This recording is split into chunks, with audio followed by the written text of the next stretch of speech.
అర్ధరాత్రి మారు వేషంలో హాస్పిటల్లోకి సూపరింటెండెంట్ వెళ్లారు. ఎమర్జెన్సీ విభాగం, laboratory, CT scan, ICU, surgical వార్డులను తనిఖీ చేశారు. సిబ్బంది పనితీరును పరిశీలించారు. గుంటూరు జీజీహెచ్ లో ఈ ఘటన జరిగింది. పేషెంట్ వేషంలో హాస్పిటల్లోకి సూపరింటెండెంట్ డాక్టర్ రమణ వెళ్లారు. నర్సింగ్ సిబ్బంది, డాక్టర్లు, పారామెడికల్ సిబ్బంది అందరూ అందుబాటులో ఉన్నారని గుర్తించారు. కొత్త సెక్యూరిటీ విధానం ద్వారా విజిటర్ పాస్ కలిగి ఉన్నవారు మాత్రమే లోపలికి అనుమతిస్తున్నారు. అందువల్ల హాస్పిటల్ లోపల తక్కువ మంది రోగి సహాయకులు ఉన్నారు. అయితే ప్రస్తుతం అక్కడ జీజీహెచ్ కి సంబంధించిన మరింత సమాచారాన్ని మా ప్రతినిధి నాగేశ్వరరావు అందిస్తారు.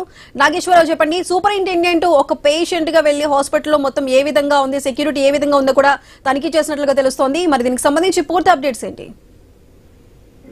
ఏదైతే గుంటూరు జీజీహెచ్ ప్రభుత్వ వైద్యశాలలో అయితే ఏదైతే నిన్న రాత్రి మారువేషంలో సూపరింటెండెంట్ అదే హాస్పిటల్లో పనిచేసే సూపరింటెండెంట్ రమణ అయితే దానికి సంబంధించి హాస్పిటల్లో తనిఖీలు నిర్వహించారు. ఏ విధంగా అంటే దానికి సంబంధించి ఒక పేషెంట్, ఒక రోగిలాగా ఆ హాస్పిటల్ మొత్తం కూడా తిరుగుతూ పర్యవేక్షణ ఆయన చేసిన పరిస్థితి అయితే ఉంది. దీనికి సంబంధించి వైద్య శాఖ విధంగానే అలాగే ప్రభుత్వం అధికారులుగా పనిచేసే ఎవరైనా ఈ విధంగా పనిచేయటం అభినందదాయకంగా కూడా చాలా మంది అభినందిస్తున్న పరిస్థితి అయితే ఉంది. మొత్తంగా ఆ జీజీహెచ్ లో ఆ సూపరింటెండెంట్ హోదాలో ఆ యొక్క తనిఖీలు నిర్వహించడానికి వెళ్లే ముందుగానే అవన్నీ కూడా జాగ్రత్త పడుతూ ఉంటారు. అలాంటి క్రమం ఏమన్నా ఉందా, లేక వైద్యులకి సదుపాయంగా రోగులకు సదుపాయంగా హాస్పిటల్లో ఉందా లేదా, వైద్యుల పనితీరు ఎలా ఉంది, ల్యాబొరేటరీ ఎలా వర్క్ చేస్తున్నారు, అలాగే సెక్యూరిటీ సంబంధించి కూడా వీళ్ళందరూ కూడా ఏ విధంగా హాస్పిటల్లో పనితనం కనిపిస్తుంది, మనం ఉన్నప్పుడు ఒకలా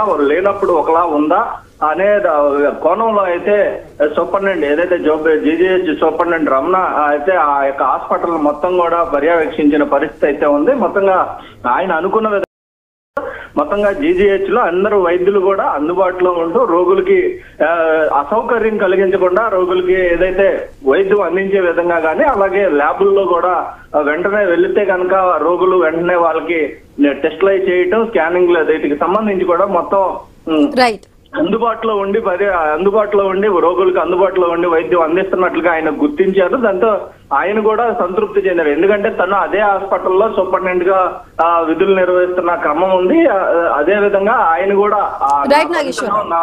నేను లేకపోయినా కూడా సహారా